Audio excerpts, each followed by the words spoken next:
So, hi guys, Dr. J at TikTok sa TikTok. Ang topic natin, pawisin na kilikili. So, sobrang pagpawisan ng underarm, ang armpits natin. No? Relate ba kayo? Yan. So, kahit walang amoy, pawisin. So, sino sa inyo ang ganyan? So, pagpunta pa lang sa trabaho, on the way pa lang, pagdating sa office, nako, kitang-kita mo na, no? Mayroong mapa na dito. May mapa dito. So, okay sana. Wala namang amoy, no? May mapa lang talaga. Pero, hindi magandang tingnan. Medyo jahe. Kailangan mo magbaon ng panibagong damit para pagdating mo, change costume ka. Di ba?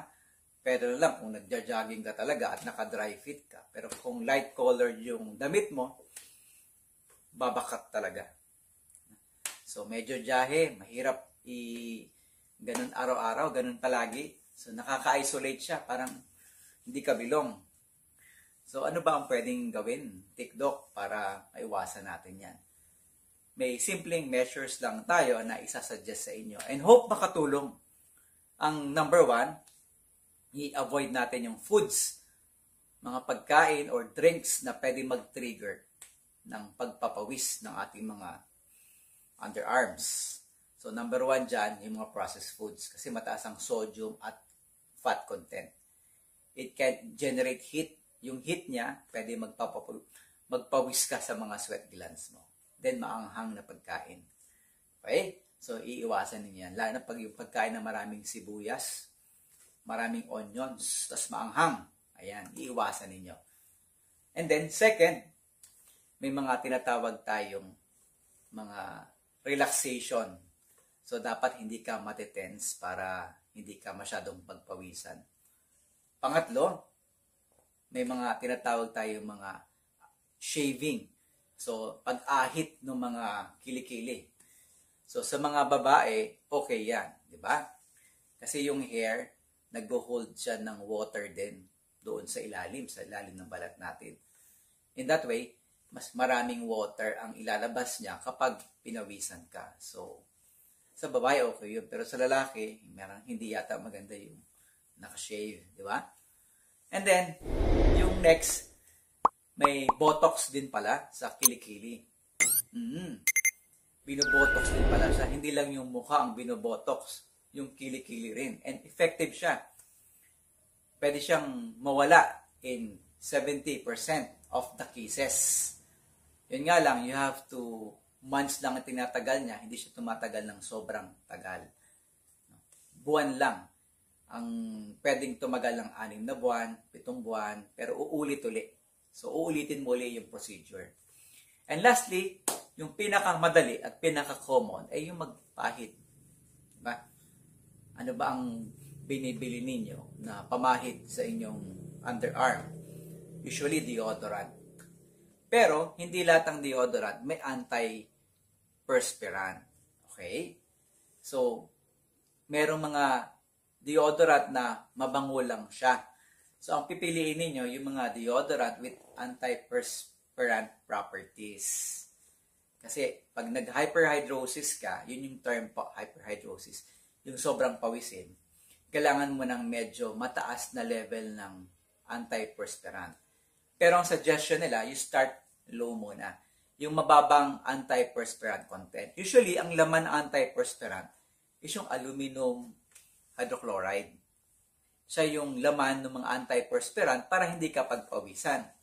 And ang antiperspirant, ito yung tawas.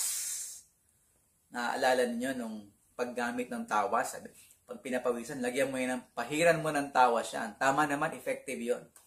So, ito yung magpipigil doon sa sweat glands mo na pawisan.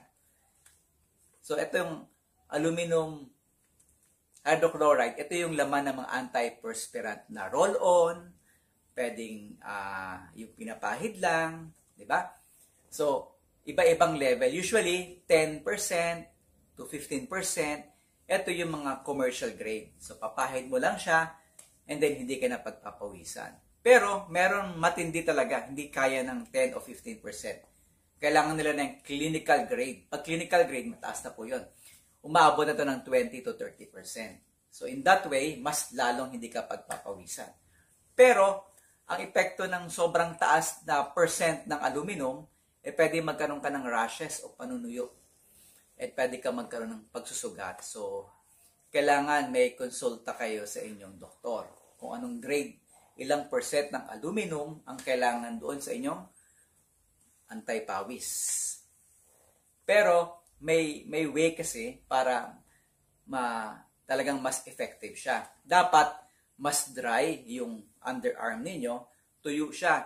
Usually kasi nilalagay ninyo yung deodorant ninyo pagkatapos maligo, 'di ba? Correct?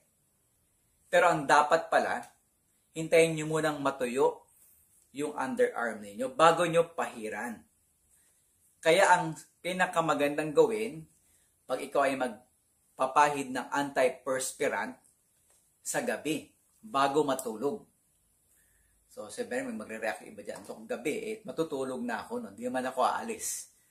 Pero yun po yun ang recommendation. Pag ikaw ay grabe pawisan, ang paglagay po ng antiperspirant sa ilalim sa kilikili ninyo ay hindi sa umaga bago umalis o pagkatapos maligo, kundi sa gabi bago matulog. Kasi doon mas dry, mas relax kayo.